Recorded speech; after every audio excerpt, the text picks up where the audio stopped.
elle lui a mis 2 balles au premier étage. Ensuite, elle a tiré le corps, qu'elle a enroulé dans un tapis. Et ensuite, elle a tiré tout au bout de son jardin, qui longe le mien. Et ensuite, elle a foutu le feu au corps. Bonjour tout le monde et bienvenue sur Légende. Aujourd'hui, à l'occasion de la sortie du film Trap, qui sort ce mercredi avec Josh Hartnett et Saleka Shyamalan, qui est la fille de Night Shyamalan, qui réalise d'ailleurs le film, où il y a un tueur en série dans une salle de spectacle qui va essayer de sortir, sauf qu'ils vont être encerclés par la police, qui recherche justement ce tueur en série avec un profiler. On a comme invité Marwan Merri. Bonjour Marwan. Bonjour Guillaume. Et bienvenue Marwan, qui est... Alors toi, tu es négociateur et spécialiste du mensonge. Pour ceux qui n'ont pas vu l'émission, c'est pas moi qui l'ai animée, la première, c'est Sébastien qui t'a reçu il y a quelques mois. Elle était géniale, l'interview où tu expliques un peu toute ta carrière, ce que tu as fait. Tu as formé des négociateurs, tu as bossé sur des prises d'otages, tu as fait plein de choses très différentes. Tu vas pouvoir nous dire, j'ai l'impression que je me sens jugé quand ils me regardent. J'ai l'impression qu'ils me décryptent. Parce qu'on va parler après justement de savoir si quelqu'un est psychopathe, sociopathe, comment reconnaître quelqu'un. C'est hyper intéressant comme sujet. Tu fais attention à ta position, à la manière dont tu regardes, à tout ça? La posture en elle-même, ouais, toujours un peu, parce que finalement, tu vois, la réaction de l'autre, la signification d'un message, c'est finalement la réaction que tu provoques chez l'autre. Donc, en fonction de ta posture, tu vas projeter un message. Donc, tout dépend comment tu veux mettre l'autre. Donc, tout dépend des dispositions que tu souhaites, voilà, dans lesquelles tu souhaites aller, en fait. Est-ce qu'on t'a parlé de l'émission depuis que t'es passé? Ouais, pas mal, beaucoup. Donc je voulais vous remercier, beaucoup, parce que Except s'est super bien passé. Je suis heureux d'être avec toi maintenant. Donc j'ai eu beaucoup de commentaires. Et puis c'est surtout, je pense, ça a suscité la curiosité de certains, notamment aussi bien sur la négociation de crise que la négociation en général, et puis également le mensonge. Parce que finalement, comme ça fait partie du tissu social, le mensonge, ça parle à tout le monde. On va y revenir après, mais toi, tu sais reconnaître les profils pathologiques. Alors, il y a psychopathe, vous avez déjà entendu ce nom. Il y a sociopathe, c'est pas la même chose. Je vais vous expliquer les petites subtilités qui font que tu peux être psychopathe et pas sociopathe. Ouais. Un truc un peu différent. Parfois, tu vas bosser dans des entreprises et tu reconnais des psychopathes. Ouais, oui. Après, encore une fois, il faut rester très humble sur le sujet. Ce qui est important de connaître, c'est les traits saillants liés aux personnalités dissociales. Une personnalité dissociale, tu as les psychopathes d'un côté et les sociopathes de l'autre, c'est à peu près la même chose. Il y a juste un élément qui diffère légèrement, c'est l'intolérance à la frustration. Les sociopathes ont encore plus de mal que les psychopathes à tolérer la frustration. Est-ce que tu as remarqué les psychopathes dans l'équipe? Sans dire de prénom. Sans dire de prénom, non, mais en me les montrant du doigt discrètement. Non, mais je tiens à ce que le prénom de Louis reste anonyme. Notre auteur, Louis. Je rigole, non, bien sûr que non. Non, on a une équipe plutôt saine, franchement, c'est agréable. De ce que j'ai vu, en tout cas, ouais. En réalité... Exactement. Mais oui, quelquefois, on reconnaît les psychopathes, ouais, tout à fait. Pas tout le temps. Il nous faut un peu de temps.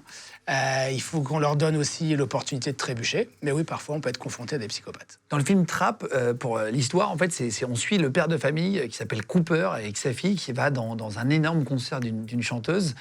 Et en fait, on va comprendre qu'il est serial killer.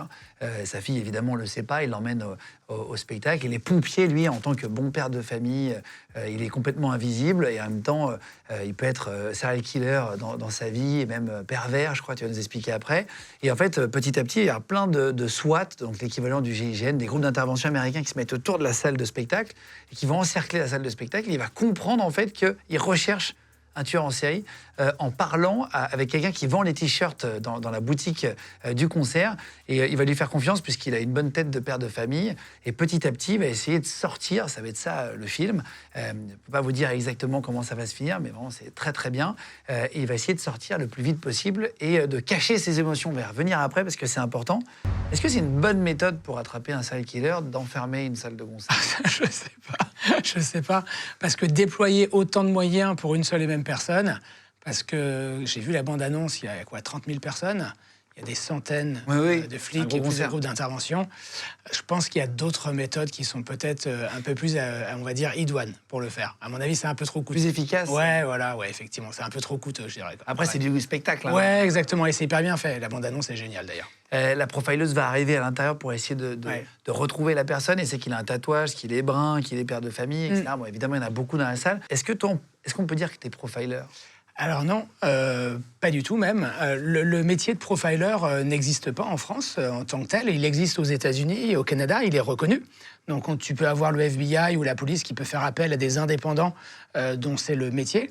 Mais en France, en fait, il y a un DU de criminologie. Donc tu peux être criminologue, c'est une spécialisation, et qui va en fait concerner surtout des psys, des magistrats, des policiers ou des gendarmes qui veulent avoir un peu un vernis en criminologie. Mais le profiler en lui-même, ça n'existe pas, ouais. Ah oui, d'accord. Okay, Ouais. Donc oui, c'est effectivement souvent dans l'esprit populaire et puis avec les films qui ont donné la part belle à tout ça, on imagine en fait le gars qui est chez lui, qui dresse un portrait robot d'une personne et puis que la police va appeler. Si tu fais ça, la police ne t'appellera jamais en fait. Toi, t'as échappé à un braquage au Canada pour de vrai?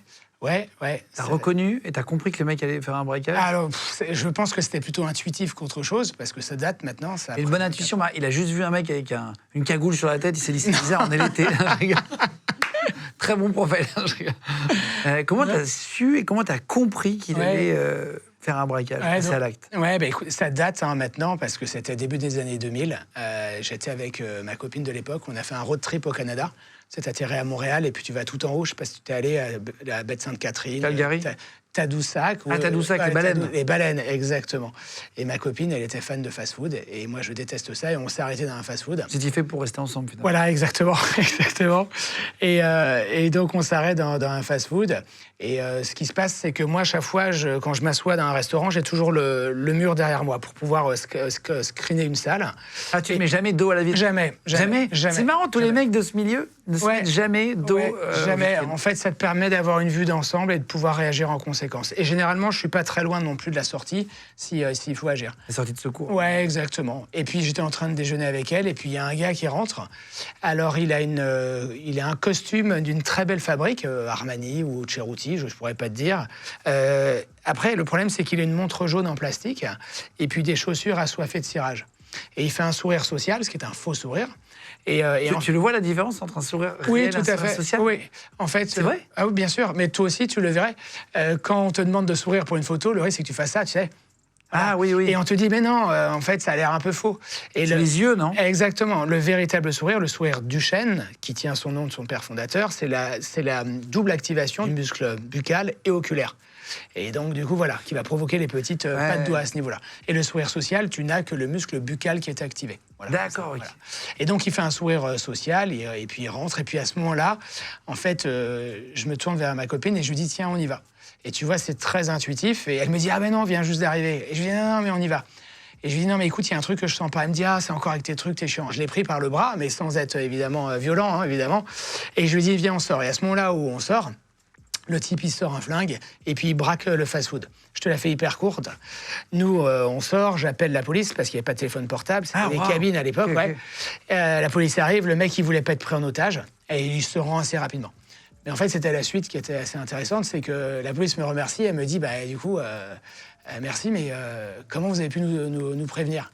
Et je lui dis, bah, moi, je suis sorti. Il me dit, mais si vous êtes sorti à temps, c'est que vous devez être complice. Et je dis, ah ben non, mais moi, je suis pas complice. Ah, waouh. Et les mecs m'embarquent. Non, c'est vrai? Ah ben bien sûr. Alors que tu les as appelés? Ah, exactement, parce qu'ils disent, attends, c'est quand même super bizarre, en fait, comment tu as pu sortir à temps? Et en fait, j'avais pas envie de trop m'attarder sur l'intuition que j'ai eue. Et donc, du coup, ils m'ont embarqué. Et puis, et après, ils me disent, en fait, dites-nous comment vous avez pu nous appeler. Et donc, moi, j'ai pas envie, finalement, de m'attarder sur ce que je fais, sauf que le mec, il commence à insister. Donc, il y avait un paperboard au mur. J'ai pris un feutre et je leur ai dit, est-ce que je peux m'en servir? Il me dit, pas de problème. Et donc, pendant une demi-heure, je donne une explication assez scientifique de finalement des dissonances que j'ai pu observer, en leur disant, ben voilà, la montre, blablabla, l'activation musculaire au niveau du visage n'était pas la bonne. Et le mec me regarde, il me dit, oh, ne bougez pas, mon chef adore ça.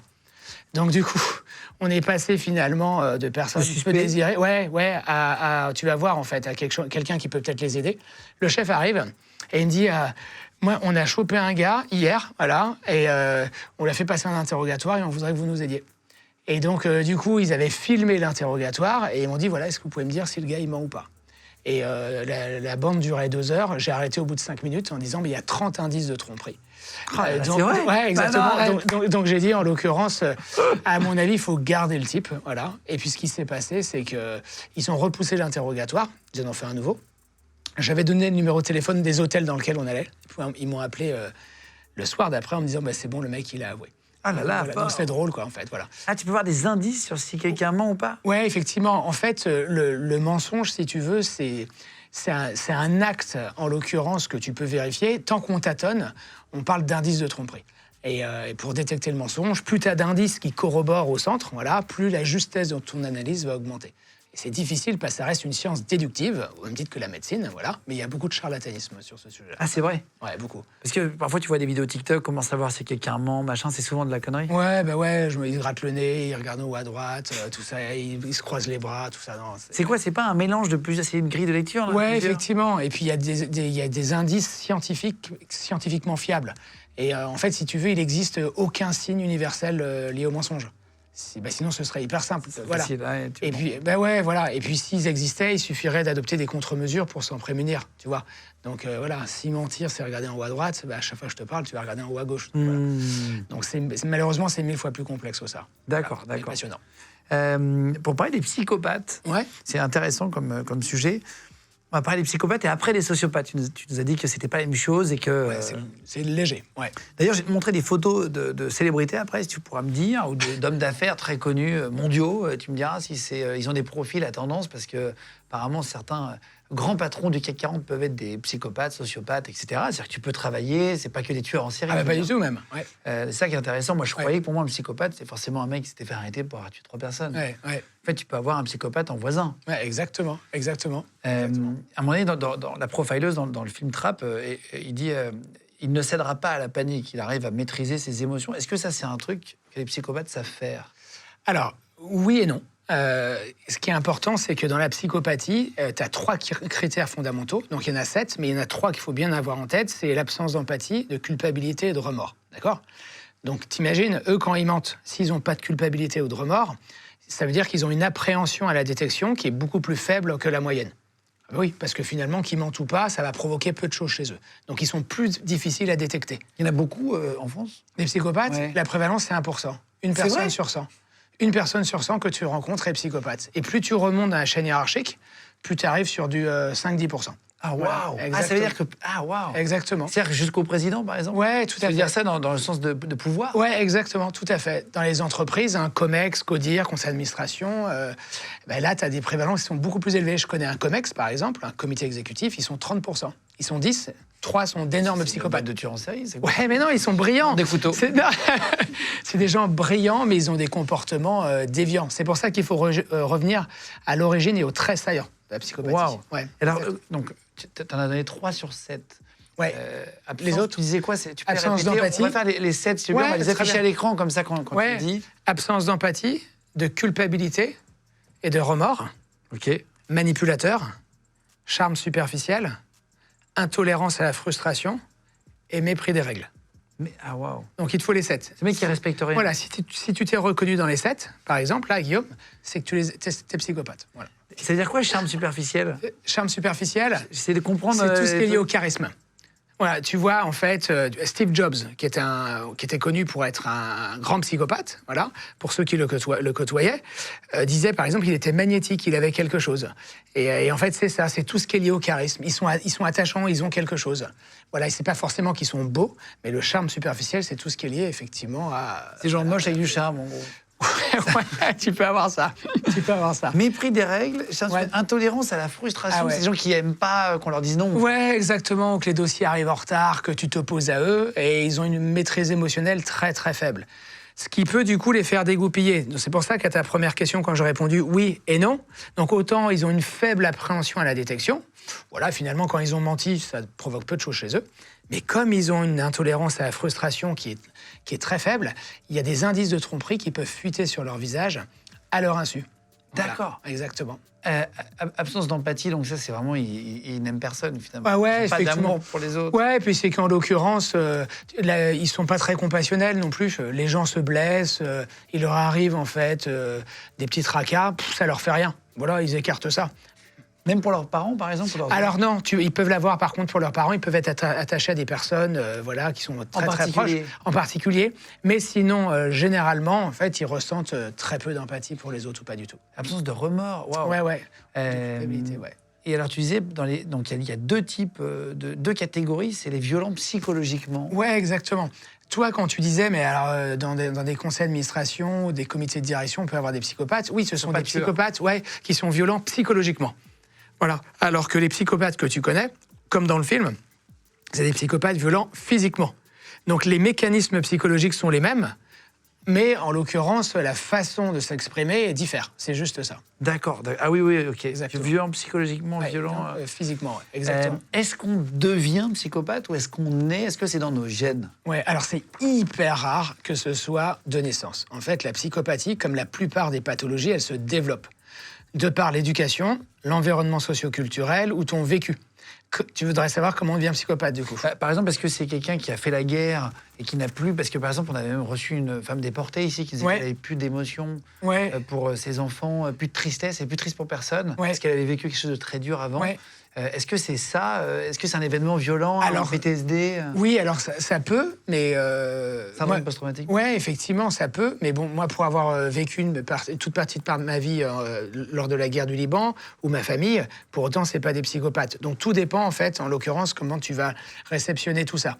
Mais oui, ce qui est important, c'est qu'il y a des éléments qui vont façonner ta perception, ton regard sur le monde.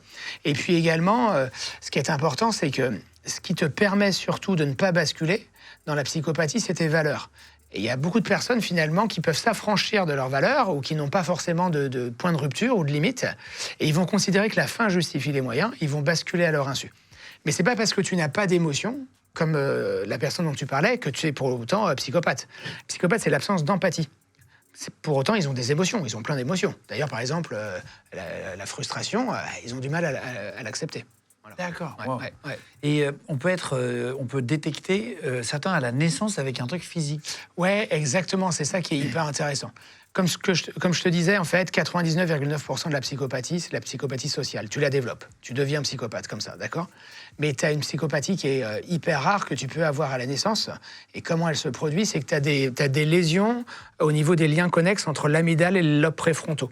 Pour faire hyper simple, l'amygdale, là, tu vois, ça ressemble à une amande. L'amygdale qui est dans la bouche? Non. L'amygdale dans le cerveau, qui est sous l'oreille, ça ressemble à une amande. Et l'amygdale, c'est un détonateur neuronal. Par exemple, quand tu es en colère, l'amygdale va sécréter une hormone qui va envahir tout ton cerveau. Voilà. Ce qui veut dire que si j'essaie de te raisonner, ça sert à rien. C'est le principe de base en égo. Il n'y a rien de plus débile, si je peux me permettre, d'essayer de raisonner quelqu'un qui souffre de débordement émotionnel. Tu en appelles à sa raison, alors qu'en fait, il est envahi par l'hormone de l'émotion. Et donc, du coup, ce qui est important de voir, c'est que cette amygdale, c'est pas forcément le siège de l'émotion, mais quand tu as des lésions entre les lobes préfrontaux, ici, au niveau de la cognition. Sur le front. Ouais, exactement. Donc, dans le dent. Et puis, l'amygdale. Côté de l'oreille. Voilà, exactement. Où siègent un peu les émotions. Eh ben, on le sait, plus tard, on peut développer des comportements psychopathiques violents, physiquement ou psychologiquement. Est-ce qu'on peut devenir psychopathe et redevenir normal après? Oui, on peut. C'est difficile, mais on peut. Alors, ce qui est important, c'est de comprendre comment on bascule. En fait, comment on bascule dans la psychopathie, c'est que un jour, tu vois, tout va bien. Et puis un jour, tu vas considérer que tu vas commencer à lutter contre tes propres valeurs et malheureusement, tu vas l'emporter sur tes valeurs. Parce que tu vas considérer que la fin justifie tes moyens.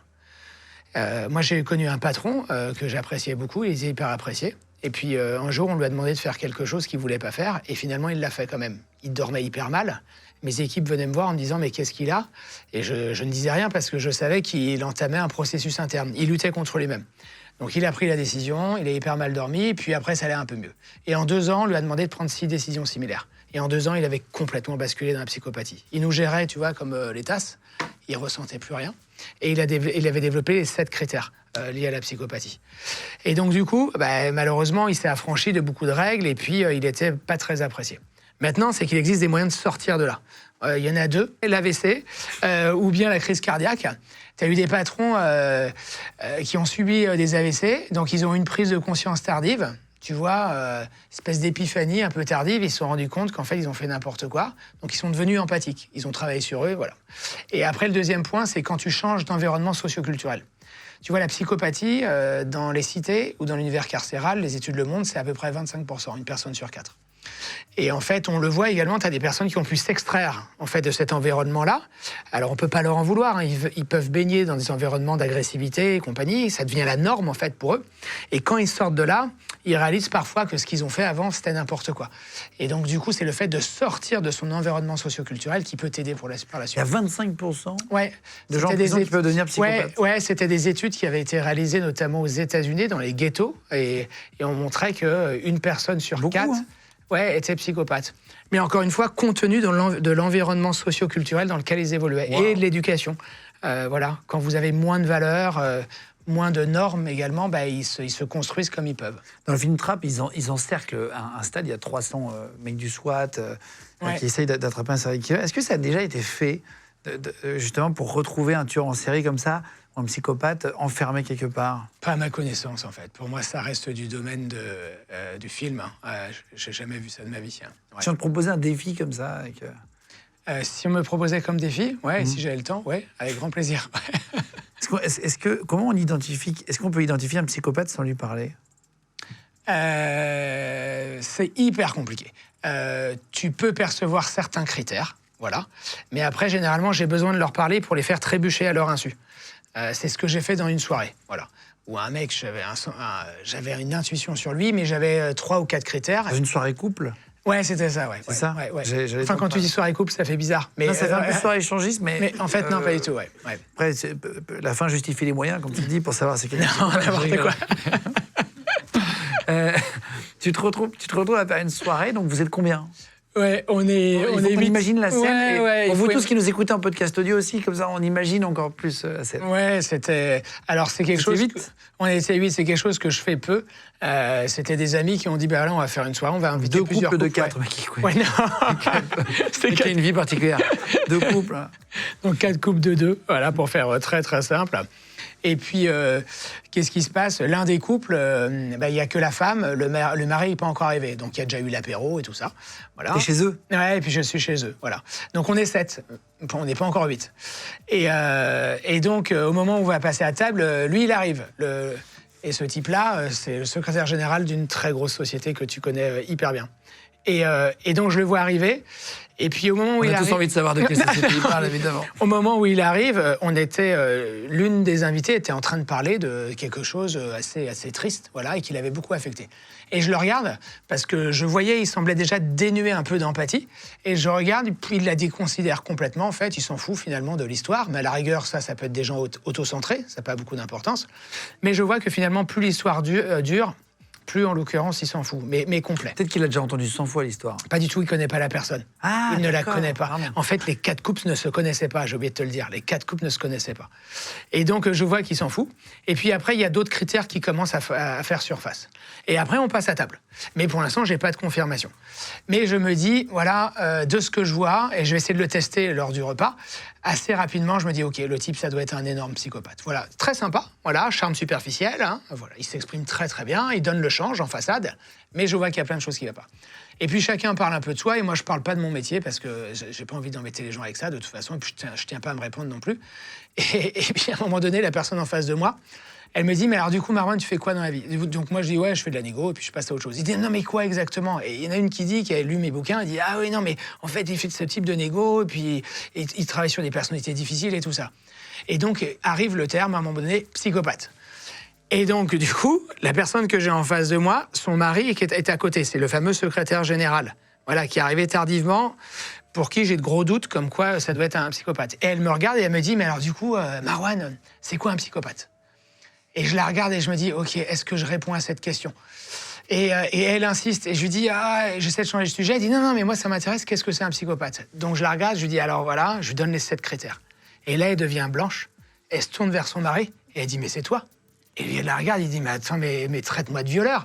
Et donc, moi, j'essaie de rattraper le coup en disant, non, mais c'est pas pour autant des gens qui sont violents, tout ça. Le mec, il se lève de table. Il fait un scandale. Et il se barre de la pièce. Il sort de l'appartement, elle lui court après, voilà. Et on était au premier étage. Donc on les entendait, hein, j'ai un peu ouvert la fenêtre. Entre-temps, celle qui nous a reçus, elle dit, vous voulez un peu de jambon, voilà. Alors tout le monde s'en cogne, évidemment. Et donc du coup, on les entendait. Et le mec, il s'est barré. Voilà. Elle lui courait après, il a repris le métro et j'ai plus jamais été invité. Donc, bon, bref. Donc, tout ça pour dire qu'effectivement, quelquefois, certaines vérités ne sont pas forcément très bonnes à dire. Oh là là. Voilà. Ah oui, donc ça arrive quand même. Parce qu'il te faut combien de temps en vrai Là, C'est quelques il fallait minutes, en 5 vrai. minutes, là. Là, au bout de 5 minutes. Parce que, encore une fois, tu as des patterns qui se reproduisent. Parce qu'à force de travailler dessus, tu vois des choses qui peuvent revenir. Est-ce que les psychopathes peuvent être tu disais des chefs d'entreprise, mais est-ce que ça peut être des pompiers, ça peut être des Ouais, gens qui bien sont sûr. sociales? Mais bien sûr, effectivement. Oh oui, ça peut l'être. Là, c'est un pompier dans le film, donc c'est quand même un métier où tu vas aimer les gens, les aider, les sauver. Complètement, ouais, tout à fait. Tu peux avoir finalement ces deux facettes. Voilà, tu en as une où tu es socialement très accepté, reconnu, apprécié. C'est le fameux voisin qu'on dit voilà, mon voisin était super gentil, je vois pas comment il a pu faire ça. Mais comme c'est, rappelle-toi, manipulateur et charme superficiel, donc aussi bien d'un côté, ils arrivent à donner le change, que de l'autre côté, ils peuvent avoir une vie intérieure qui est beaucoup plus violente, on va Il y a dire. un mot à la mode, il y a les pervers narcissiques. Est-ce que c'est la même chose? Non, déjà, alors, pervers narcissique, c'est compliqué parce que c'est pas reconnu par la communauté scientifique. Pervers narcissique, il y a pervers et il y a narcissique. Le problème, c'est le fameux PN, tout le monde est pervers narcissique maintenant. C'est dès lors que les gens ont un problème avec leur patron ou leur conjoint, ça devient un pervers narcissique. Voilà, c'est un peu compliqué, c'est un peu à la mode. Donc sache que ce n'est pas reconnu par la communauté scientifique, en fait, le pervers narcissique. Donc, si le type est pervers, ça veut dire qu'il prend du plaisir dans la souffrance de l'autre, d'accord? Et en plus, il va jouer sur la peur et la culpabilisation, notamment pour te déstabiliser. En fait, il va souffler le chaud et le froid, voilà, et l'emprise psychologique sera tellement forte qu'ils vont te réduire à néant. Et donc les pervers, c'est encore plus difficile que les psychopathes à gérer. Comment est-ce qu'on peut piéger un psychopathe pour arriver à vraiment le faire se dévoiler, tu vois? Ouais, alors, y a moyen. c'est hyper long, en fait. Parce que tu sais quoi, en entreprise, quand ils passent les entretiens, personne ne le voit généralement. Ils sont hyper forts, parce que ce sont des très, très grands manipulateurs. Pour les piéger, en fait, ce qu'il faut faire, c'est leur faire vivre une situation où il y a de l'émotion. Les gens vont être présents, et lui, son comportement va dénoter des autres. Si toi, par exemple, à un moment donné, tu vas t'émouvoir au même titre que Sébastien, que Louis, dans ton équipe, voilà, mais qu'à côté de nous, on a une personne, en fait, qui réagit différemment. Prends Ben Joss comme exemple. C'est un Voilà, cadreur. exactement. Qui, lui, en fait, a beaucoup de déconsidération pour tout ça, et que ça lui fait absolument rien. En fait, j'ai pris tout le monde à partie, et on a réussi à l'insulariser à son insu, ce qui nous a permis de comprendre que ses comportements, ils sont déviants par rapport à la norme. En fait, voilà, on va impliquer le groupe, et on va voir qu'il va réagir différemment. Et en voyant la bande-annonce, tu faisais... Ah, t'as raison. Faut que je t'annonce, la vanne, il est pas psychopathe. Hein. Notre Ah ben oui, cadreur, pardon. Je sais pas. Il va mal dormir après, Ouais, il a mais tué je le connais quelqu'un. pas. Donc il faut vraiment que je rigole. Tu nous as dit que dans la bande-annonce, en plus d'être un psychopathe, Cooper, dans le film Trap, c'est le père de famille psychopathe, est aussi un pervers. Donc tu sais, qu'est-ce que ça veut dire? C'est pas forcément sexuel. Non, On pas dit du c'est tout. un pervers, c'est... Ouais, exactement, parce que dans la bande-annonce, à un moment donné, on voit quelqu'un qui souffre, voilà, et on le voit Il légèrement. regarde un de et puis il sourit. de ses victimes. Ouais, voilà, donc visiblement qui est une de ses victimes, et on le voit sourire. Donc ça veut dire qu'il prend du plaisir dans la souffrance de l'autre. Donc au-delà d'être un psychopathe, il est peut-être également pervers. Voilà. Ah waouh, ok. Ouais. Putain, tu vois, mais c'est pas très clair dans la tête de tout le monde. Hein. Non, pas du tout. Tous ces trucs-là, Ouais, moi je sais c'est pas ce que galvaudé. c'est. Parce que c'est très galvaudé, ouais. Par exemple, c'est quoi un sociopathe? Tu parlais de psychopathe. Qu'est-ce Ouais. que c'est un sociopathe? C'est quoi la différence? Ok. Alors, donc, en chapeau, tu as une personnalité dite dissociale ou antisociale. Ok. Et après, dessous, tu as psychopathe et ensuite, tu as sociopathe. Donc, en gros, tout est pareil. C'est vraiment un combat scientifique. Il y a juste une chose qui diffère, c'est que les sociopathes, si tu veux, ce sera encore plus difficile pour eux de maîtriser leurs émotions. Voilà.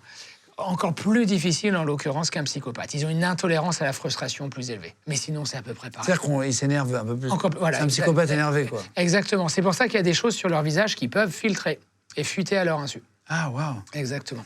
Juste un truc, et après on va parler de ta voisine. Est-ce que tu as déjà annoncé à quelqu'un qui était psychopathe? Tu lui as dit, écoute, je pense, de par mon métier, que tu es psychopathe. Non, je l'ai pas fait parce que, en l'occurrence, il perdrait la face et puis je lui ferais du mal pour rien. Par contre, Oui, il te ferait du mal aussi. ouais, ou bien, voilà, ouais, t'as raison. Par contre, ce qui est important, c'est que quand je forme, on forme, tu vois, dans ma boîte, on forme à peu près 2000 personnes par an en égo, et il n'y a pas une fois où on parle pas de psychopathie. Et donc, du coup, on affiche au tableau les caractéristiques liées à la psychopathie. Et dans la salle, quelquefois, j'en vois des psychopathes. Et c'est hyper intéressant. Quand ils lisent, ça a fait écho, et généralement, ils baissent les yeux. Parce qu'ils comprennent, ils arrivent à verbaliser, ils arrivent à nommer ce qu'ils sont. Ah ouais, ok. Alors que dans la salle, tout le monde rigole, parce que tout le monde dit « Ah, bah, c'est qui est comme ça ?» Et généralement, ceux qui se reconnaissent, ils se retrouvent ouais, voilà. un peu comme en fait, le loup-garou, quand t'apprends ouais. que le loup-garou, pour parler de ta voisine, Ouais. t'es retrouvé avec une voisine psychopathe. Ouais, tueuse également. Ah, tueuse. Ouais, tout à fait. Donc ça s'est passé en Normandie. J'ai une maison de campagne, voilà. Tu veux que je te raconte toute l'histoire? Ah bah oui, bien sûr. Ok, bon, c'est une histoire de fou. Donc ça s'est passé il y a... Oh bah nous raconte pas, alors. Raconte un truc chiant. Donc ça s'est passé il y a quelques années. J'organise l'anniversaire de ma femme, voilà. Dans la maison de campagne, il y a une cinquantaine d'invités, dont des enfants. Et puis, ça se passe la journée. Et puis, j'ai un de mes potes qui est artificier. Il me dit, écoute, pour ta femme, si tu veux, on peut faire un feu d'artifice surprise. Moi, je lui dis, écoute, super idée. Comme c'est surprise, évidemment, je préviens personne.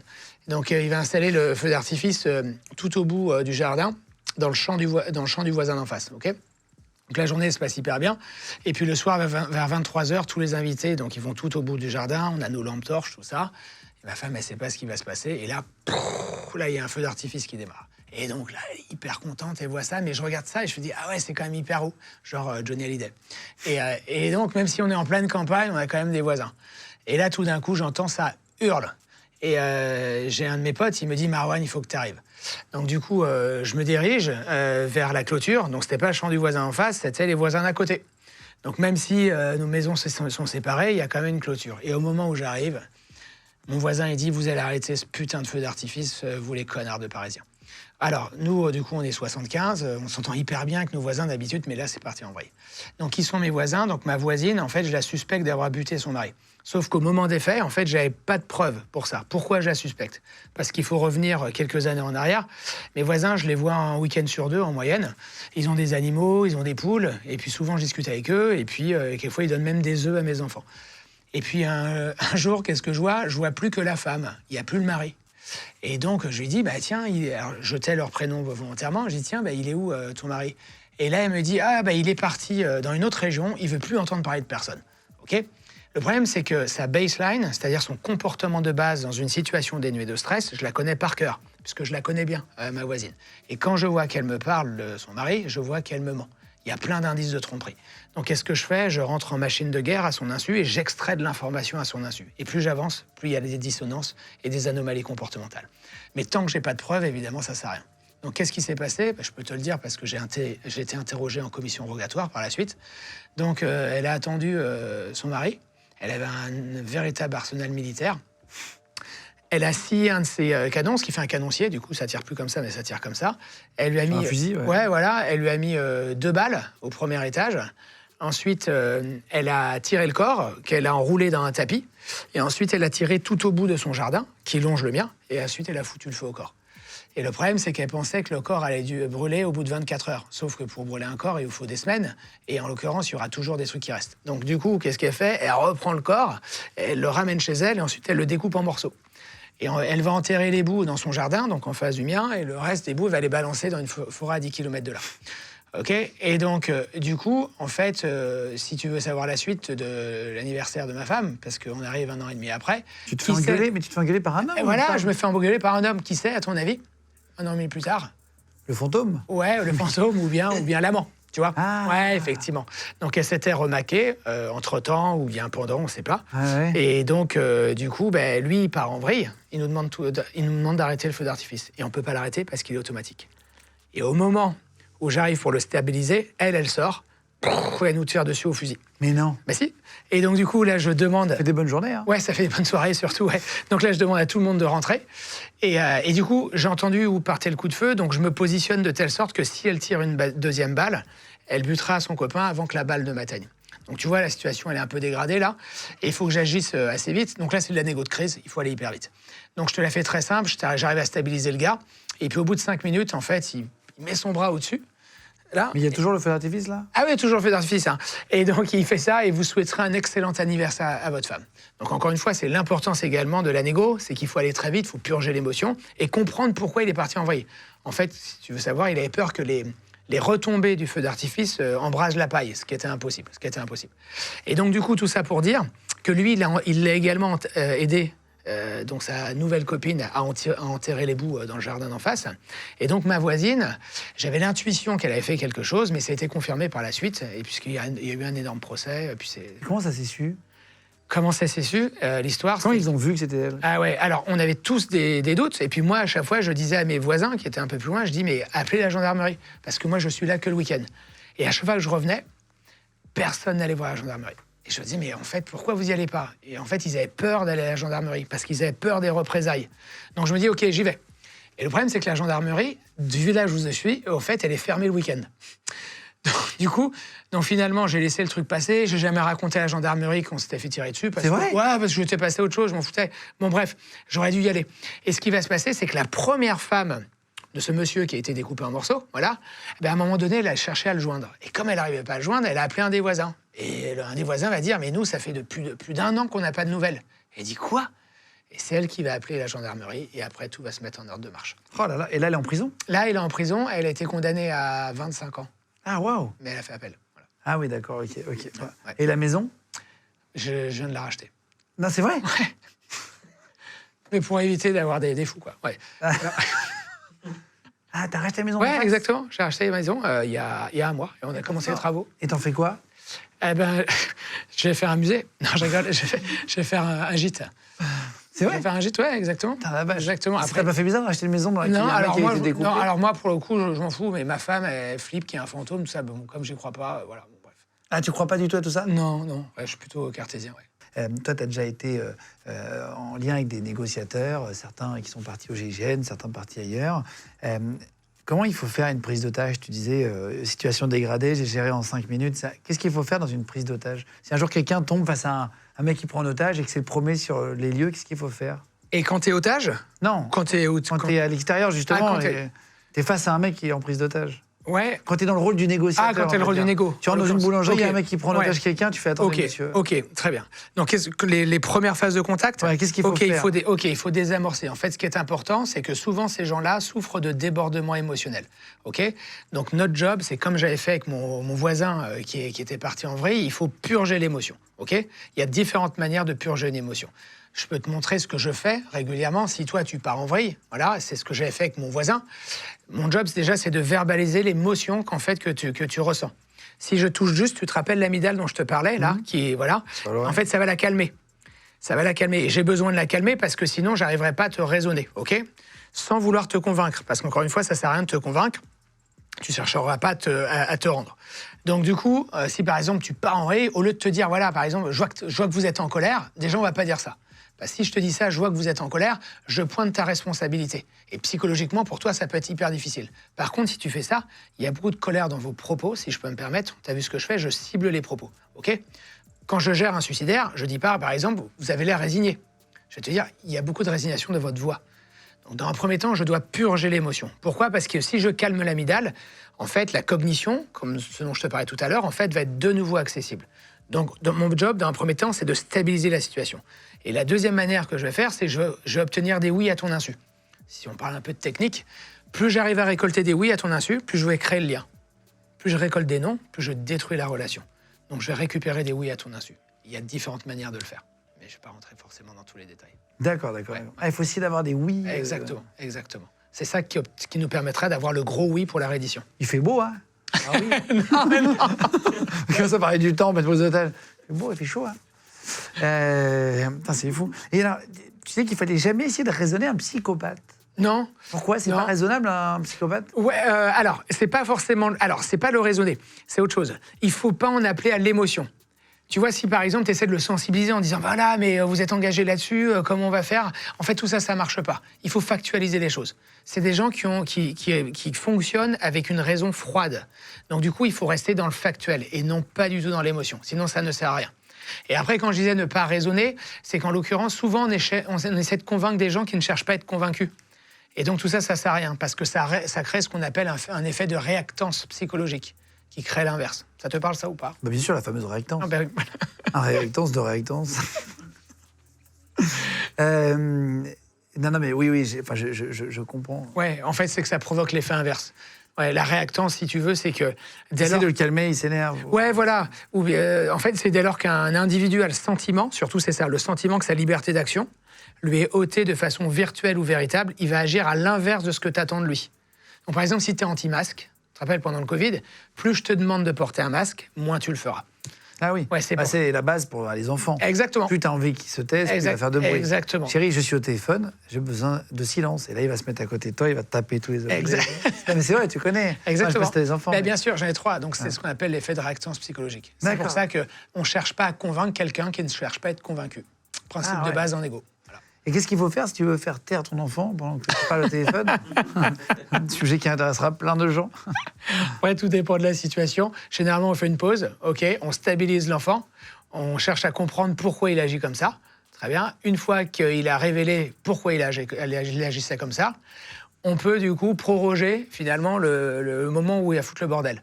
Et il peut l'accepter. Donc généralement, il faut comprendre en fait pourquoi il agit comme ça. Pourquoi en fait il fait tout ce bruit-là. Pourquoi il veut que tu le regardes? Voilà, exactement. Souvent, il veut que tu le regardes. Exactement, mais il faut comprendre pourquoi. Une fois que tu arrives à le cibler, tu peux à ce moment-là lui proposer une solution qui sera peut-être temporaire. Un dessin animé, par exemple, ou des bonbons. Non, je rigole.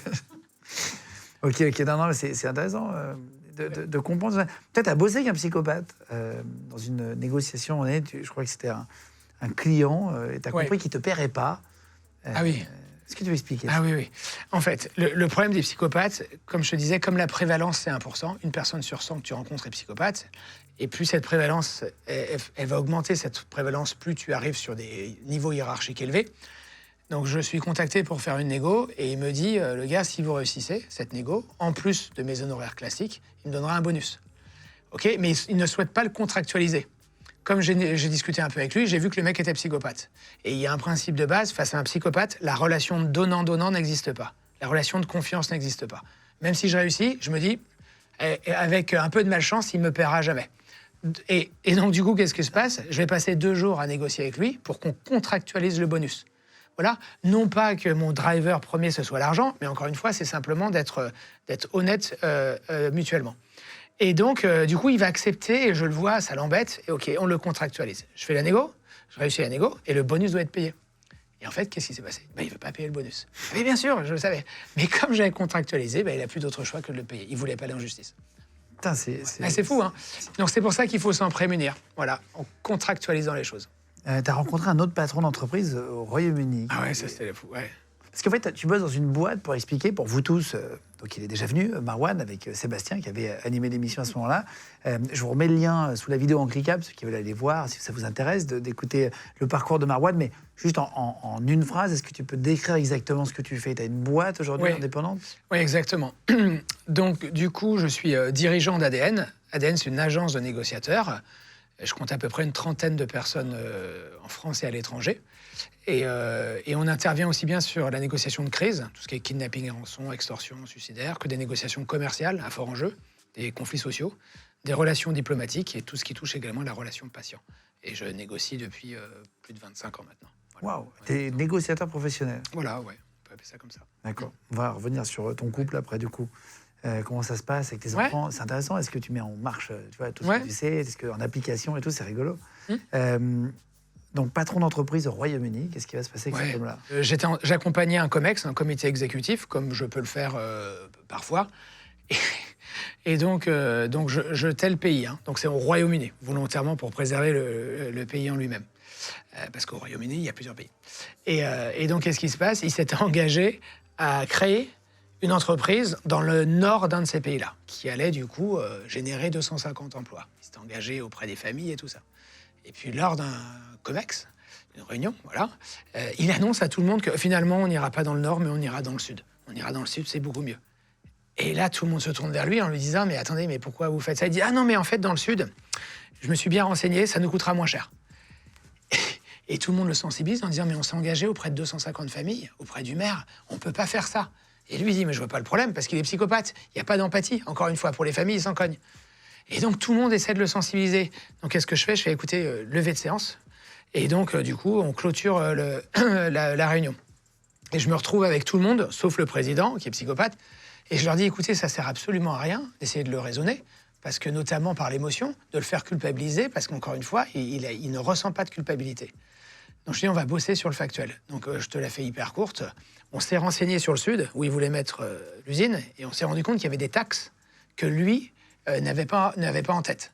Donc on est revenu la semaine d'après, on lui a montré qu'il fallait payer des taxes dans le sud, il a fait « Oh, ça va nous coûter trop cher, ok, on revient dans le nord ». Oh là là. Négociation terminée. Parce qu'encore une fois, c'est les faits qui font la différence. T'as trouvé un intérêt, quoi. Ouais, exactement, surtout pour lui. Voilà, l'intérêt pour lui, c'était juste financier. On va parler des différentes manières de mentir dans un instant. Juste, il y a beaucoup de chefs d'entreprise qui sont psychopathes.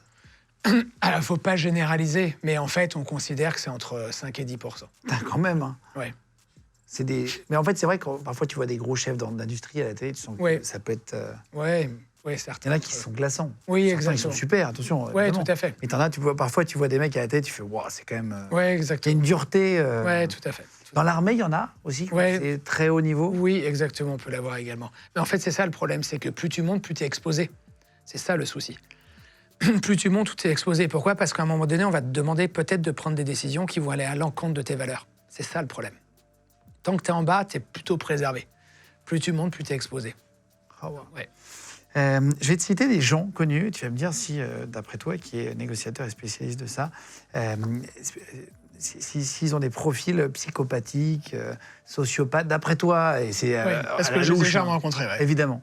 Un Elon Musk, tu me parles d'un chef d'entreprise très connu, un des plus gros chefs d'entreprise dans le Elon monde. Musk, je te dirais, il est schizoïde.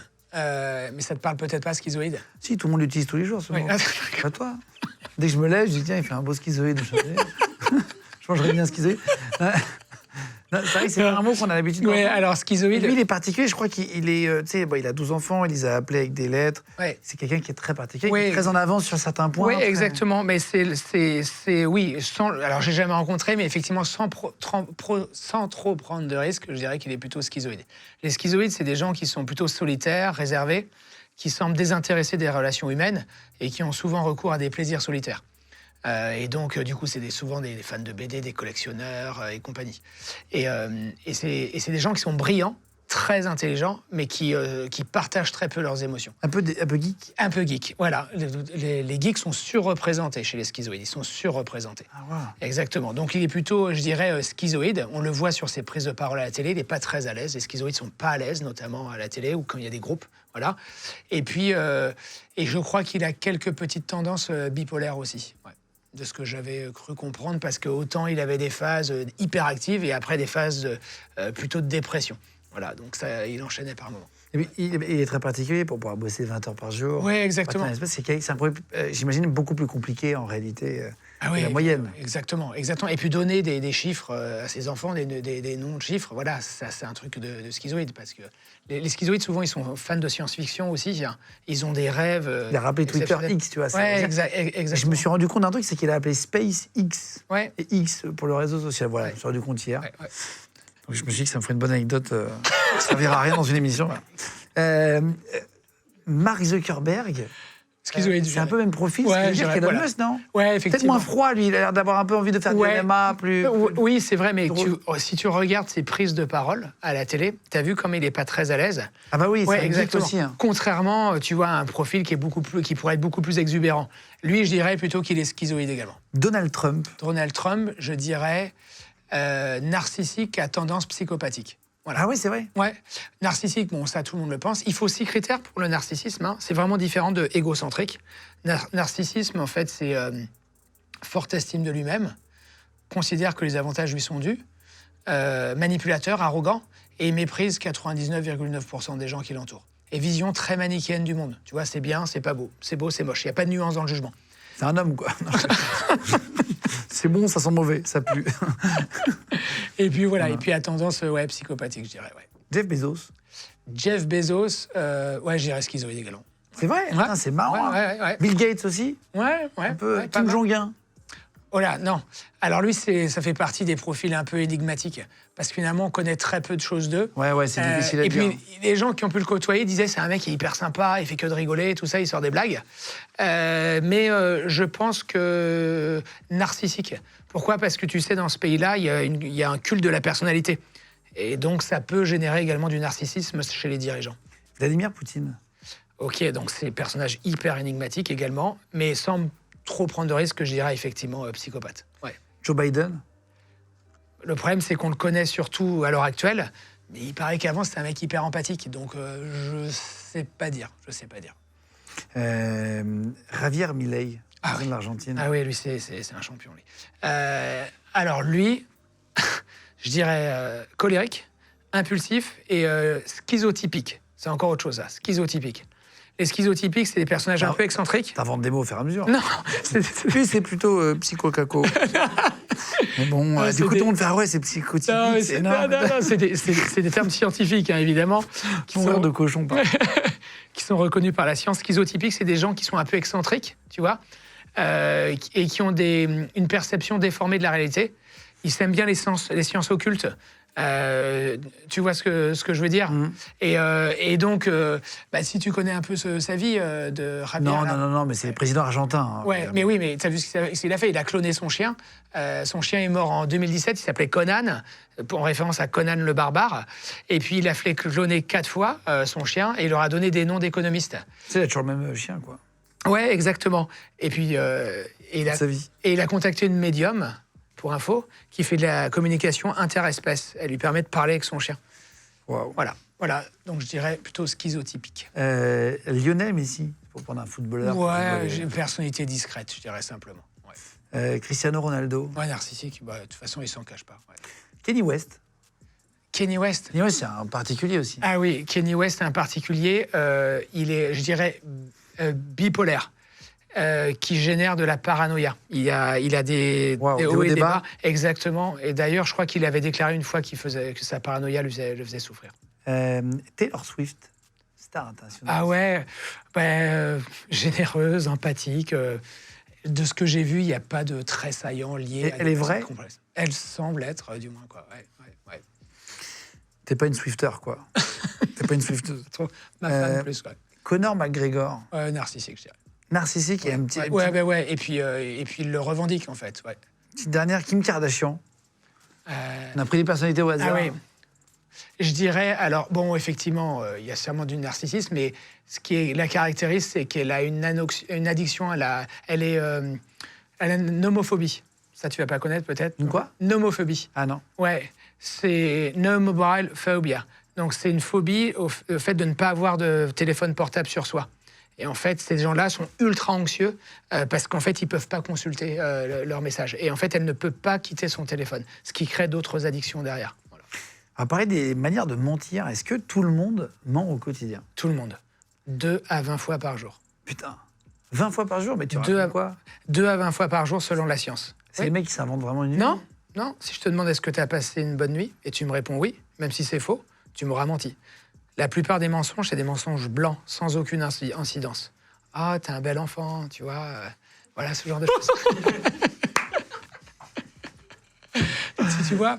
Et c'est voilà. Et C'est horrible parce que quand tu présentes ton enfant à tes potes, tout le monde te dit. Et tu sais que parfois, c'est pas vrai. oui. Et en fait, le mensonge est nécessaire pour le tissu social. Parce Ah bah que oui, tout le parce que monde... si tu dis à ton pote qu'il a un enfant moche, Ah bah ouais, t'as ce plus de sera potes. ton ami. Bah ouais. Ouais, t'as plus de potes et t'auras plus de femmes non plus. Ouais, Voilà, c'est ça, voilà, c'est ça. Exactement. Donc, Ah, tout le monde ment après. Tout le monde ment. Ah oui, donc salut, ça va? Oui, ça va, et toi? exactement. Alors que ça va pas. Ouais, exactement. C'est un mensonge blanc.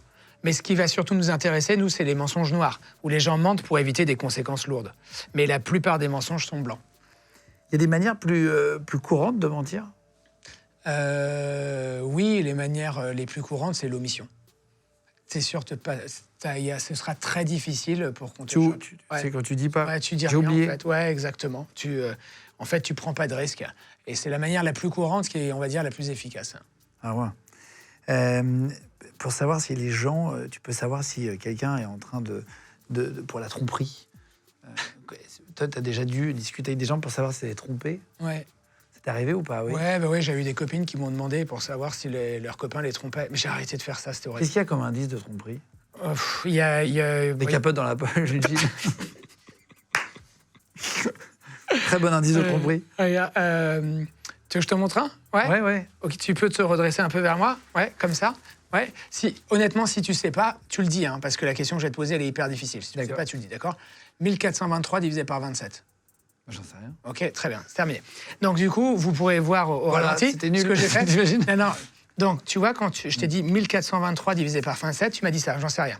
Et tu as eu un léger haussement d'épaule, ce qu'on appelle shoulder shrug. Ça veut dire l'incertitude, d'accord? Même les aveugles qui sont atteints de cécité congénitale, quand ils savent pas, ils font ça. Regarde. Ils sont nés aveugles. Ouais, exactement. Et voilà, qui sont nés aveugles, ils disent je sais pas. D'accord? Ça traduit l'incertitude. Maintenant, regarde. Je vais te donner un super indice de tromperie. Tu te rappelles au Canada, quand j'ai arrêté la bande au bout de 5 minutes en disant que le type mentait, pas la peine de regarder les 2 heures. Oui, tu avais vu qu'il y avait plein de... Il y avait 30 indices de tromperie. Ils étaient là-dessus, en fait. Sur les épaules? Regarde, quand tu affirmes quelque chose, d'accord, et que tu hausses les épaules en même temps, tu contredis ton message. Puisque le haussement d'épaule traduit l'incertitude, et ça va contredire l'affirmation, en fait, que tu vas verbaliser. C'est pour ça que quand tu hausses les épaules en affirmant quelque chose, c'est un énorme indice de tromperie qui a été reconnu par... c'est un des plus puissants. Si votre femme vous dit « est-ce que tu m'as trompé ?» tu dis « tu ne fais pas ça. » Pas du tout. Tu ne montes pas les épaules. C'est pour ça, si je te dis par exemple « est-ce que tu aimes Legend ?» et tu me dis « ouais », si tu fais ça, il y aura un gros problème.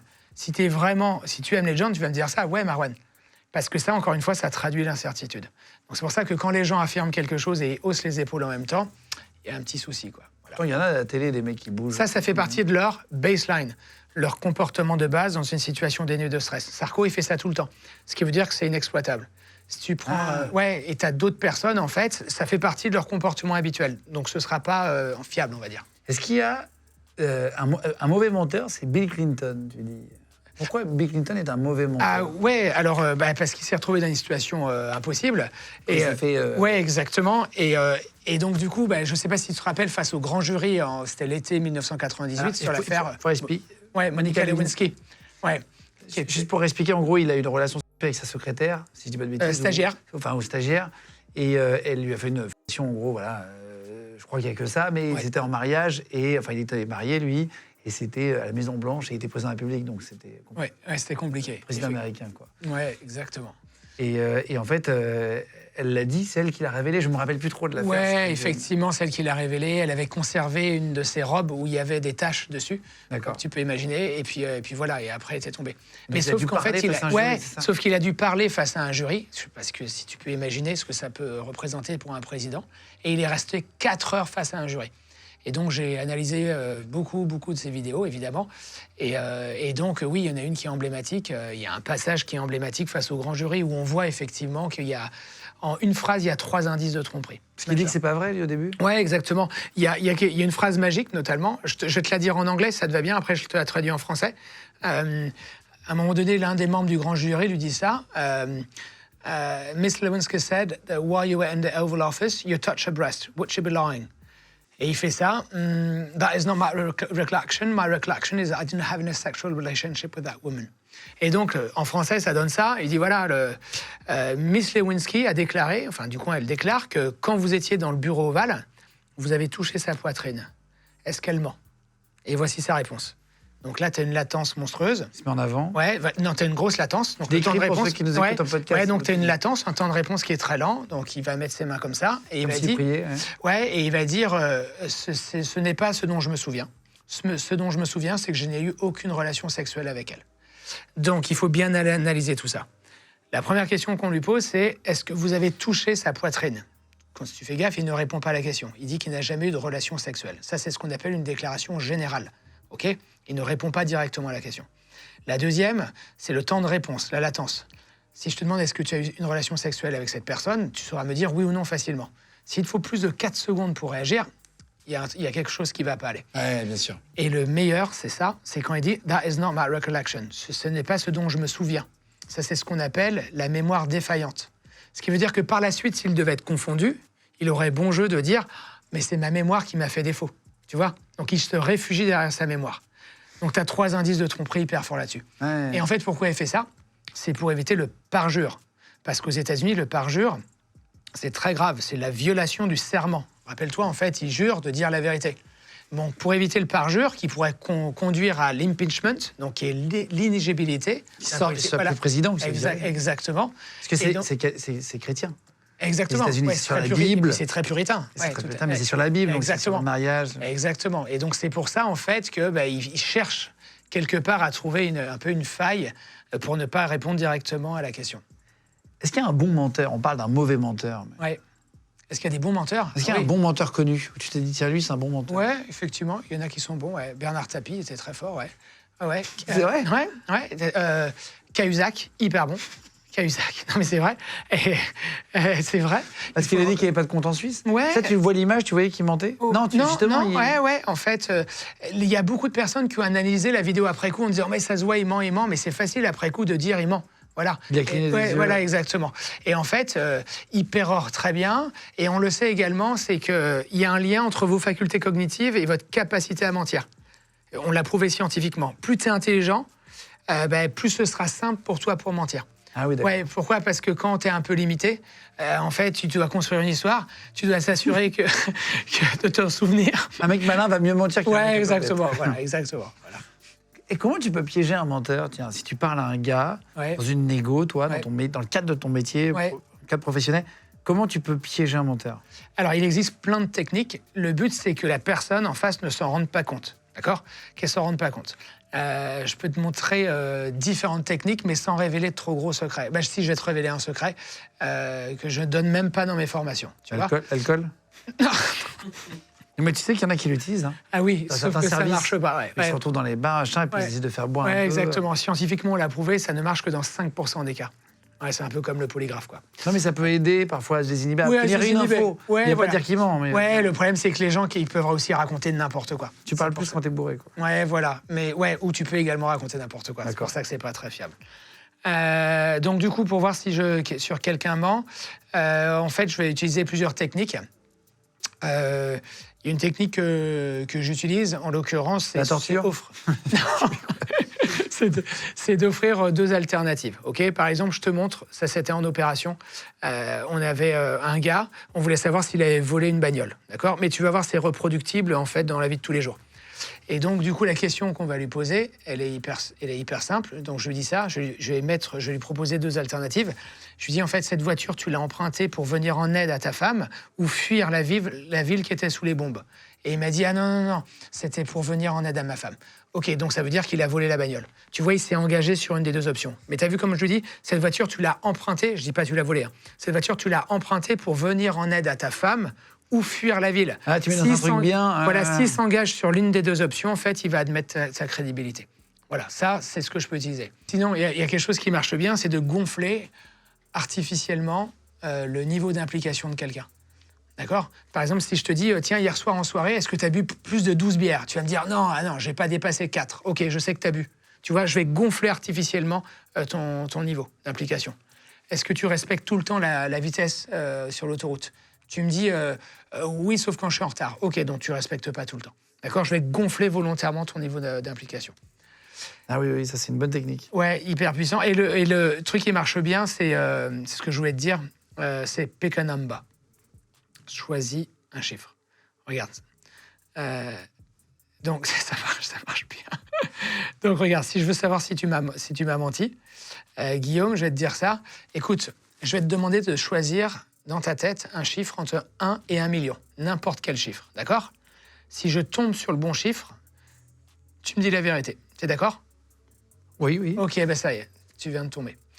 Pourquoi ? Parce que, regarde... C'est très court. C'est très court, mais pourquoi ? Regarde. À partir du moment où tu réponds oui, d'accord ? Ça veut dire qu'en l'occurrence, tu sais que tu caches nécessairement quelque chose et en fait, tu te dis jamais il va trouver entre 1 et 1 million. T'es d'accord ? Et si tu réponds non, c'est que tu vas avoir peur, en fait, que je trouve le bon chiffre. Tu réponds quoi, alors ? C'est ça le truc. Quand tu es innocent, ce qui se passe, c'est que les gens disent ça sert à rien que tu fasses ça parce que de toute façon, je dis la vérité. Quand les gens mentent, soit ils répondent oui ou non. Et c'est comme ça qu'on arrive à comprendre quelque chose qui ne va pas.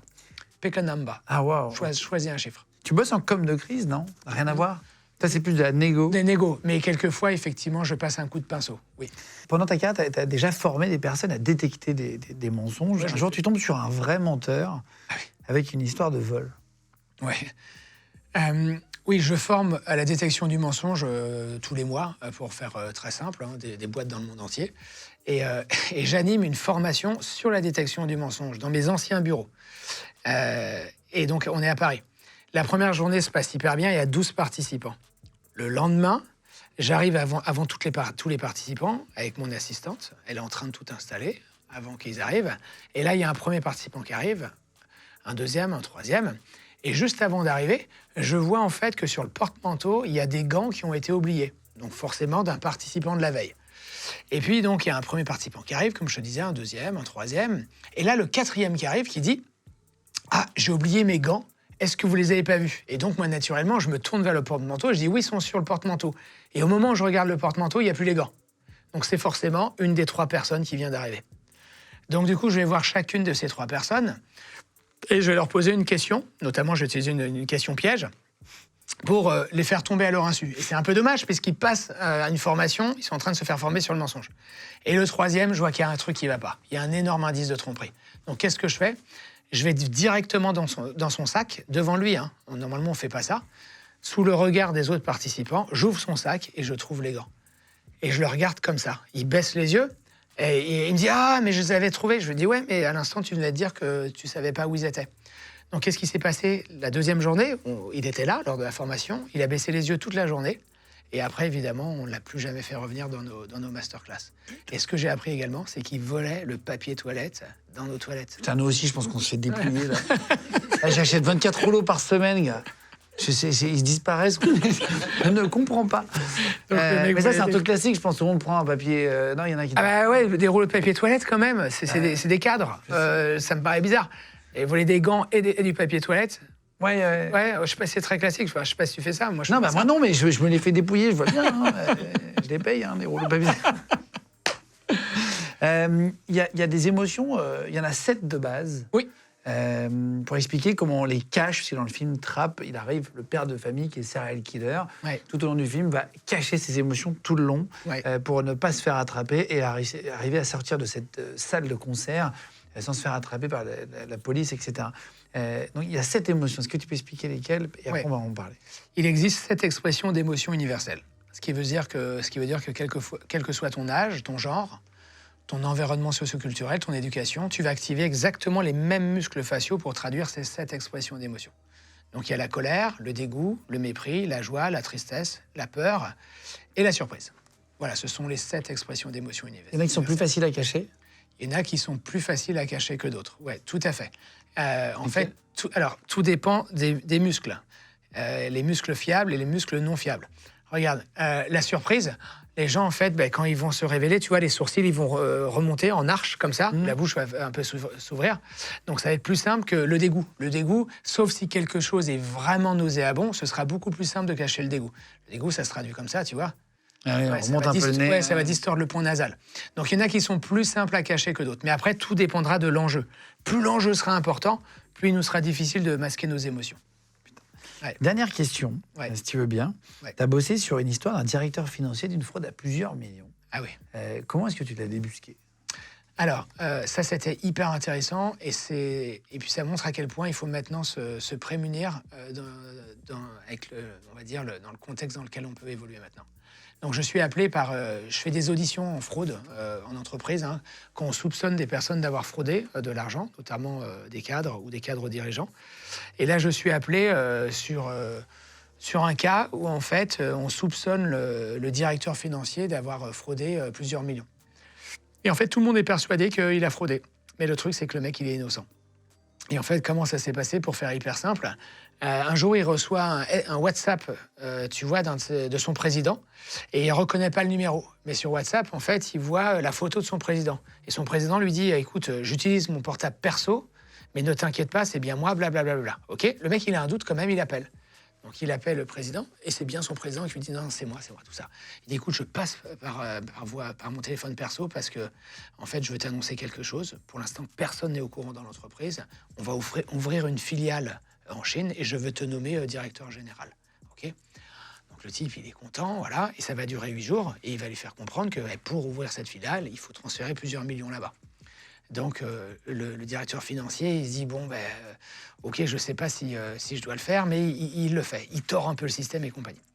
Et il faut avoir en tête que tous les jours, il voit son président en face de lui, mais qui ne parle pas parce que son président fait que lui dire sur le portable, sur le WhatsApp. Il fait comme si... C'est surtout, en fait, ne fait comme si je n'existais pas, parce qu'encore une fois, personne ne doit savoir ça. Et je ne veux pas éveiller de soupçon, quoi que ce soit. Donc, il s'exécute. Donc, des premiers millions sont transférés. Et puis, ce qui se passe, c'est qu'au bout de 8 jours, le président le contacte encore et lui dit il faut transférer encore plus d'argent. Et là, le directeur financier se dit attends, mais là, c'est trop compliqué, je prends trop de risques. Donc, qu'est-ce qu'il fait? Il va voir son président. Il s'isole, il dit « Je sais qu'on ne doit pas se parler, hein, mais voilà, c'est trop compliqué pour moi de transférer encore de l'argent. » Le président le regarde, il dit « Mais de quoi tu parles ?» Le DAF, il s'effondre là, et là, il réalise en l'occurrence qu'il s'est fait tromper. Et en fait, ce qui va se passer, c'est que dans cette entreprise, tout le monde avait persuadé que le directeur financier était de mèche, parce qu'on s'est dit, il a tordu le système et tout ça. Donc je suis appelé, je lui fais passer un entretien. C'est pas la police qui fait ça. Non, les avocats peuvent faire ça, ils peuvent être accompagnés. C'est de la fraude interne. Dans les banques, on appelle ça l'inspection générale, et l'audit interne, c'est dans la plupart des entreprises. Okay. Voilà, tu veux savoir s'il y a une fraude. Voilà. Et donc, c'est courant, c'est des services de compliance des entreprises.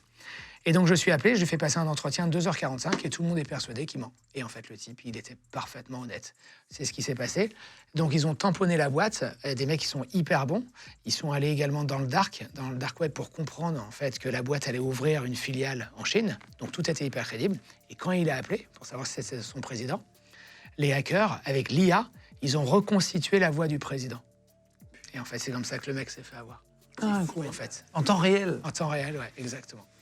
Ça marche. On l'a fait dans une émission avec Samuel Cardillo, un garçon qui a fait Artefact sur Nike, une branche luxe, et qui après a acheté des satellites et tout. Il nous avait raconté, on était à Dubaï pour faire cette interview-là, et il nous avait fait tester sur son ordinateur, justement, non seulement la voix, mais en plus, tu peux avoir le visage maintenant et faire comme si tu faisais un call, et c'est absolument incroyable, quoi. Donc c'est très dangereux. Donc du coup, il a été... Oui, heureusement, il est encore dans l'entreprise, parce que tout le monde voulait le sortir. Voilà. Ils ont récupéré l'argent ? Non. Malheureusement, comme dans beaucoup de cas. C'était une grosse somme ? Plusieurs millions. C'est vrai ? Oh, waouh. Il y a des voyous solides. Pour terminer, je voulais que tu nous expliques un truc, parce que le personnage principal du film Trap, c'est serial killer, psychopathe, ce qu'on appelle un profil complexe. En gros, il y en a 24, tu dis, des profils complexes. Menteur, harceleur, pervers, suicidaire, égocentrique, agressif, paranoïaque, passif, agressif, anxieux, etc., etc. Ouais. Il y a histrionique. Ouais.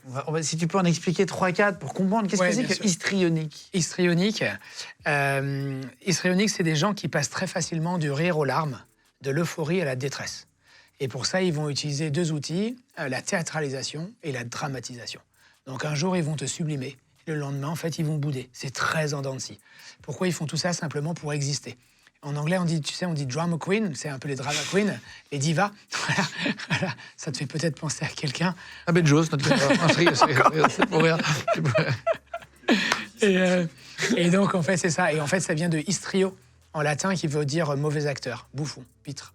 Voilà. Ah ouais, exactement. Okay. Voilà. Wow. Ouais, histrionique. Ok. Putain, c'est drôle. Ouais. Schizoïde. Schizoïde, Schizoïde, ouais. Ce qu'on avait vu effectivement avec les geeks. Oui, tout à l'heure. Ouais, voilà, les gens réservés, solitaires, voilà, qui semblent des. Alors tous les geeks sont pas comme ça, heureusement, évidemment. Anancastique.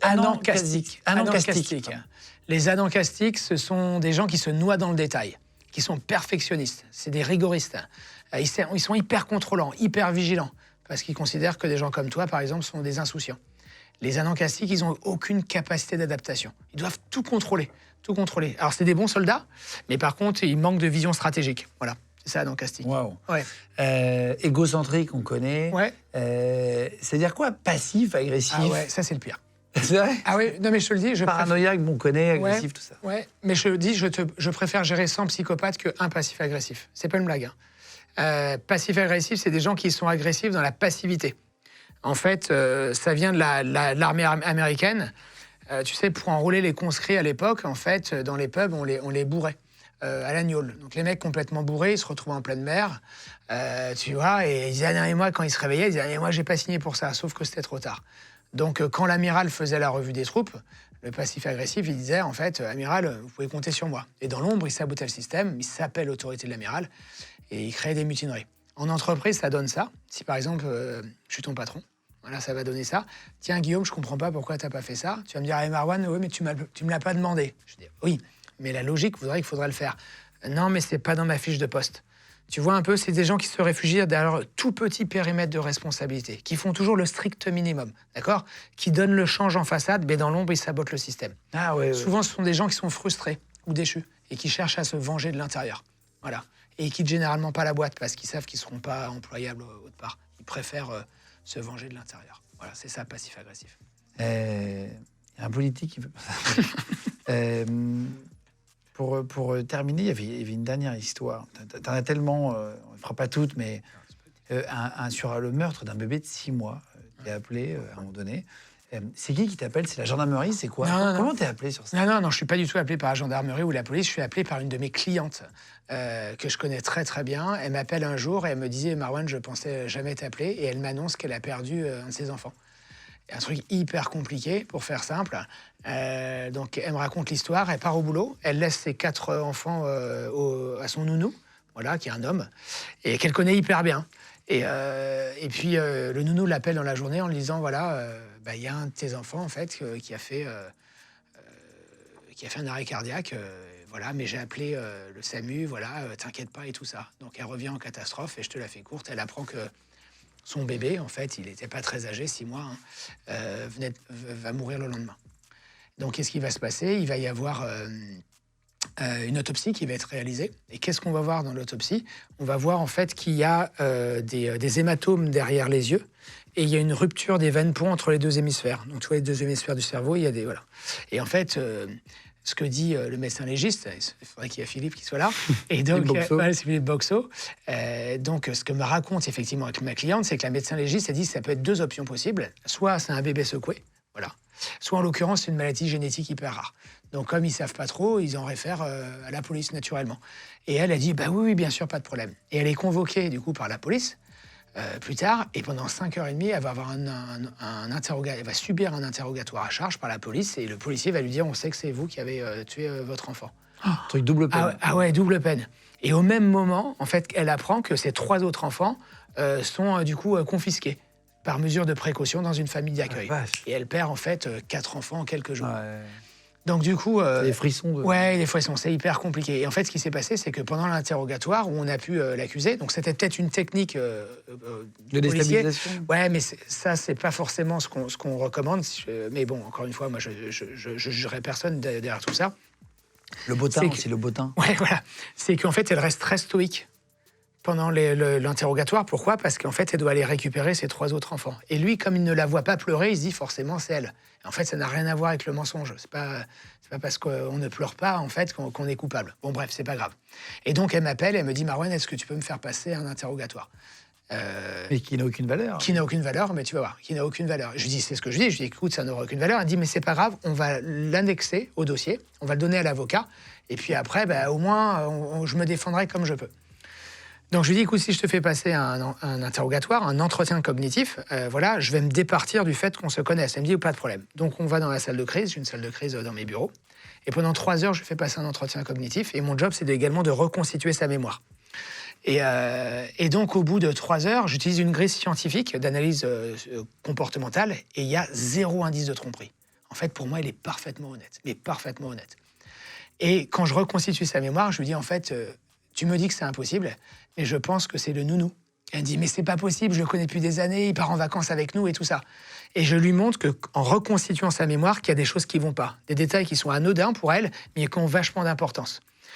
Et elle me dit: c'est pas possible. Donc je rédige un rapport scientifique de 3 pages, je dis qui je suis, voilà, ça n'a pas beaucoup de valeur évidemment, et elle donne ça à l'avocat, et après l'avocat, du coup, il en fera ce qu'il veut. Et donc dedans, je dis: je vous invite à interroger le nounou, et également sa femme, parce qu'à mon avis, sa femme est au courant quand je reconstitue ça. Et donc, qu'est-ce qui va se passer? La semaine d'après, ils vont interroger le nounou. Je ne sais pas si c'est grâce à moi ou pas, ça n'a pas d'importance. Et au bout de 10 heures d'interrogatoire, le nounou va avouer qu'il a tué le bébé. Et c'est lui qui l'avait secoué. Et tu vois, quand on parlait en fait de ces doubles facettes, donc il donnait le change en façade, il était accueillant, il était avenant, prévenant, tout ce que tu veux. Mais en fait, ce type-là, dans son fort intérieur, il avait une intolérance à la frustration monstrueuse, il ne supportait pas quand les bébés pleuraient. Et là, en l'occurrence, le bébé en question, il l'a secoué. J'aurais plus peur avec un nounou qu'avec une nounou, quand même. Ouais. C'est bête, mais la vérité, c'est que tous les parents... exactement, ouais. Mais qui est un ami de famille. C'est pas pour ça que tous les nounous garçons sont pas bien. Mais bien sûr, il l'avait pris parce que c'était un ami de famille. C'est ça, le pire, un ami de la famille, ouais. Oh, mais en fait, il est parti en prison ou pas, lui? Ah oui, il l'est, oui. Juste, je te posais des questions tout à l'heure, mais dans ta vie de tous les jours, tu as des enfants, tu en as 3, tu disais, une femme. Oui. Est-ce que tu utilises tes connaissances quand tu as un enfant qui rentre à la maison un peu tard pour savoir ce qu'il a fait. Est-ce que tu utilises pour ta femme? Ouais. Est-ce que tu en profites un peu? Oui, quelquefois, quand il y a... Merci de l'honnêteté. Quand il y a de l'enjeu. Oui, quand il y a de l'enjeu. Quand j'ai besoin de comprendre des éléments qui sont très importants pour essayer de ne pas passer à côté de certaines choses, je peux le faire. Je rentre du boulot et puis je vois qu'il y a une tache de Nutella sur le canapé. Voilà, donc bon, évidemment, c'est pas grand-chose. Mais quand je demande j'ai 3 enfants, mais aux 2 grands, qui a fait ça? Et évidemment, chacun dit pas moi. Okay. Donc du coup, qu'est-ce que je fais? Je les isole chacun dans une pièce. Et donc, mais gentiment, hein, évidemment. La technique que j'utilise, elle est liée à la culpabilité. Donc, je pose exactement la même question aux 2. Et je leur dis, voilà, dis-moi, quelle peine, entre guillemets, voilà, on devrait accorder à celui qui a fait ça. Voilà. Finalement, quelle punition on devrait accorder à celui qui a fait ça. Et en fait, c'est facile. Généralement, celui qui donne la plus petite peine. Celui qui donne oh, bah rien, tu lui pardonnes. Voilà, ça arrive à tout le monde. Donc, il y en a un qui répond, voilà. Sur les comptes d'élèves. Il y en a un qui répond, eh ben voilà, privé de sortie pendant 1 mois, tout ça. Et l'autre qui répond, bon, pas grand-chose. Ok, bon, voilà. Voilà, généralement, ils ont tendance à... Ça, c'est une technique de juge aussi dans les procès. Qu'est-ce que vous pensez, monsieur, qui mériterait, si c'était vous qui aviez fait ça, vous pensez qu'il mériterait quoi? Exactement. Ça parle chinois. Ce qu'on appelle la réduction de peine, exactement. Les coupables ont tendance à réduire la gravité de la peine. Voilà. Parce que tu vas pas dire, franchement, je lui mettrais une énorme rouste. Non, c'est très mal. Et t'as su qui c'était? Oui, mais bien sûr, oui, c'était pas très compliqué. Ben oui, il y en a un qui a dit qu'il fallait 1 mois de punition et l'autre qui a dit il faut pas grand-chose. Donc voilà. Et après, j'ai fait en sorte qu'il avoue. Oui, oui. Après, j'ai utilisé d'autres techniques pour que ça vienne de lui et pas de moi. J'ai gêne. Alors, dernière question avant de se quitter. Est-ce qu'avec tous les réseaux sociaux, aujourd'hui, on passe de plus en plus de temps derrière nos écrans, est-ce qu'aujourd'hui, il y a plus de psychopathes, de sociopathes? Est-ce que ça peut faire grossir tout ça? Alors, pas forcément sur les psychopathes ou les sociopathes, mais tu as la prévalence des schizoïdes et des narcissiques qui augmentent. Pourquoi? Parce que comme c'est le culte de la personnalité, évidemment, ça ne fait que nourrir le narcissisme. Et plus tu es derrière un écran, plus tu as de chances de devenir schizoïde, puisque tu te coupes de la relation humaine. Donc ce sont vraiment les 2 profils pathologiques qui ont tendance à augmenter. Alors, celui qui a réalisé le film Trap, qui veut dire piège en fait en anglais, c'est Night Shyamalan, qui a aussi fait, j'ai noté, mais 6e Sens, qui est génial comme film, Split, Le Village, Incassable. Alors, vous verrez dans la bande-annonce une partie de l'histoire. Night Shyamalan apparaît en fait dans le film sous forme de caméo. C'est une petite anecdote pour ceux qui voient à quoi il ressemble. Allez voir sur Internet son visage et vous essayerez de le retrouver dans le film à un moment donné. Le rôle principal, c'est joué par Josh Hartnett. Je ne sais pas si vous vous rappelez, c'est celui qui a fait La Chute du Faucon Noir notamment. Film qui est très apprécié et ouais, dans l'armée notamment, avec une énorme anecdote et une énorme histoire. Il y a Pearl Harbor aussi, il a joué de Josh Hartnett ou plein d'autres. Je ne vais pas vous dire trop ce qui va se passer dans le film parce qu'il va se passer beaucoup de choses. En tout cas, allez le voir, vous allez vous éclater. À la fin, il se passe quelque chose d'énorme, j'imagine, puisque Night Shyamalan a cette habitude dans ses films de surprendre les spectateurs à la fin. En tout cas, profitez bien.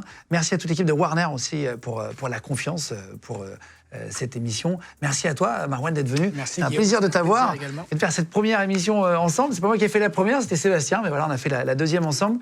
Merci de nous avoir suivis. Je mets les réseaux de Marouane si vous voulez le suivre, même sur LinkedIn. Je sais que tu es présent sur LinkedIn. Si vous voulez le suivre, je vous mets le lien en cliquable sous la vidéo pour retrouver Marouane un peu partout. Si vous avez même des questions à lui poser, j'en sais rien, n'hésitez pas en commentaire sur ses posts LinkedIn ou ailleurs. Tu es plutôt présent sur quel réseau?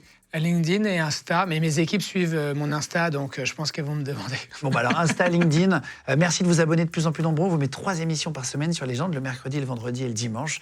3 interviews. On est présent aussi sur Insta, si vous voulez nous suivre, sur TikTok, sur Snapchat, pareil, sur Twitter, évidemment, sur Facebook et YouTube. Merci beaucoup à vous tous. Merci à l'équipe d'avoir préparé l'émission. On se retrouve pour la prochaine vidéo.